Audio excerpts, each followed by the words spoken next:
Guys, today I'm going to be talking about the Milwaukee Brewers.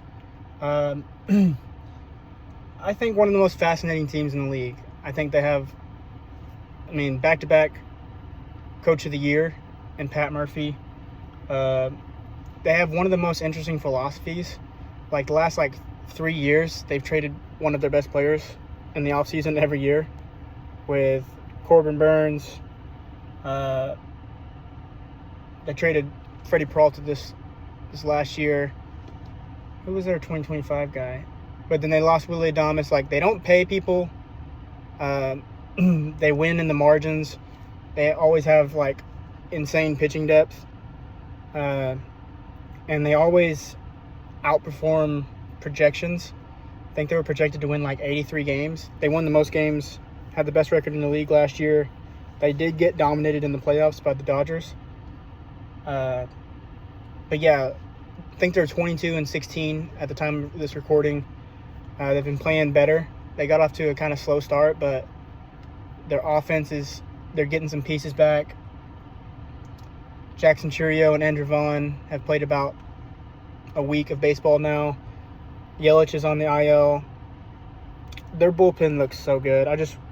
I caught some of they just swept the Yankees, and their bullpen looked really good, especially in that third game. Jacob Mizorowski looks insane. Absolute fuzzballs. Just throws the crap out of it. What an unfair debut for Spencer Jones to just see 103, your first ever Major League at bat. I can't imagine that. But yeah, I still have questions with their lineup. All of them run well. They run the bases, put the ball in play. So, there is a formula in that, but they're I think they're 29th in home runs. Bryce Terang looks like, I think he's the best second baseman in the league. And that's not just a me thing. I think a lot of people are starting to think that around the league. He's got it might have went up because he had a good series. Walk-off home run in that last game against the Yankees. But over a 900 OPS, and he plays great defense. And he didn't steal a ton last year, but 2024 he had 50 stolen bases. If he's around a 25 home run guy, I think he hit 20 last year. If he hits about 25 home runs, steals, I don't know if he can get to 30, but 40 stolen bases, around an 850 OPS. I don't know if he's a 900 OPS guy, and plays great defense at second. He's likely going to be around a 6'4" player, and that's probably the best second baseman in the league.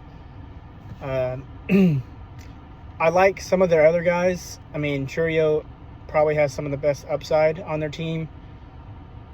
Andrew Vaughn's a solid bat. He looked horrible with the White Sox,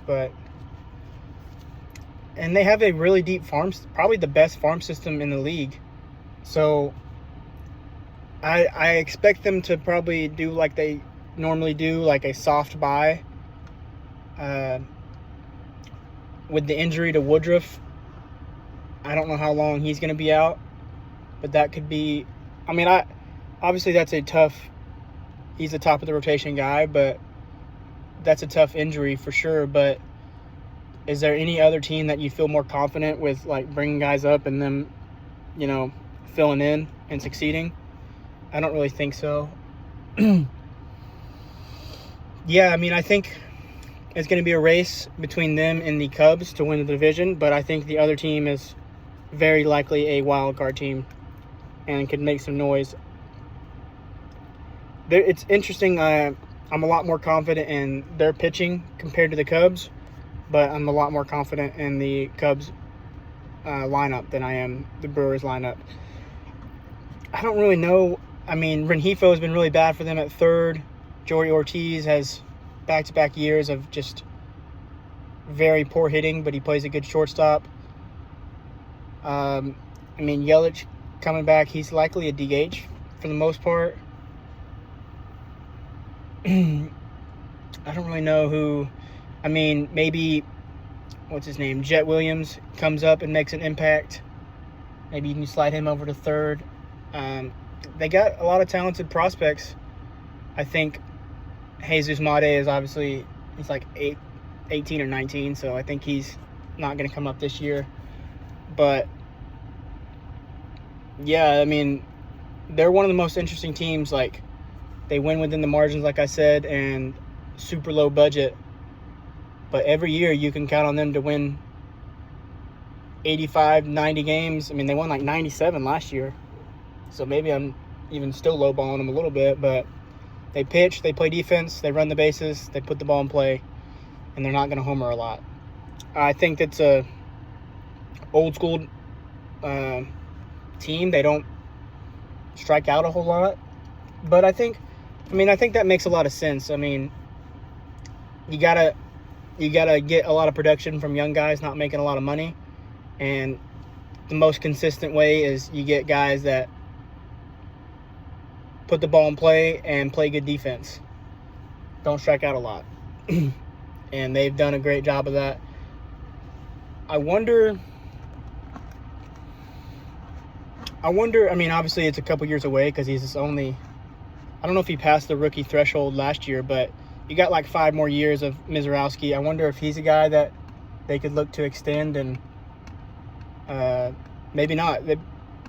Just based off their formula, in probably 5 years, with like 1 or 2 years of control, they're probably going to trade him for several top 100 prospects. But he's a really fun watch. I was really disappointed. Max Fried didn't have a great start. Kind of got hit around a little bit. Not a lot of hard contact, but I watched that game and was hoping for a pitcher's duel. And Mizorowski was great, but Fried didn't really have a great game. Still got through 6, though. But, yeah, the Brewers, I think they're going to for sure be probably the top wild card. If they're not, I think whoever doesn't win the division is going to be the top wild card in the National League. I think I'm going to talk about it's either Pirates or Reds left in the NL Central. Probably go Pirates. Talk about the Pirates next. They've been playing pretty good. The Reds have been pretty bad here lately. I think they just stopped at an 8-game losing streak.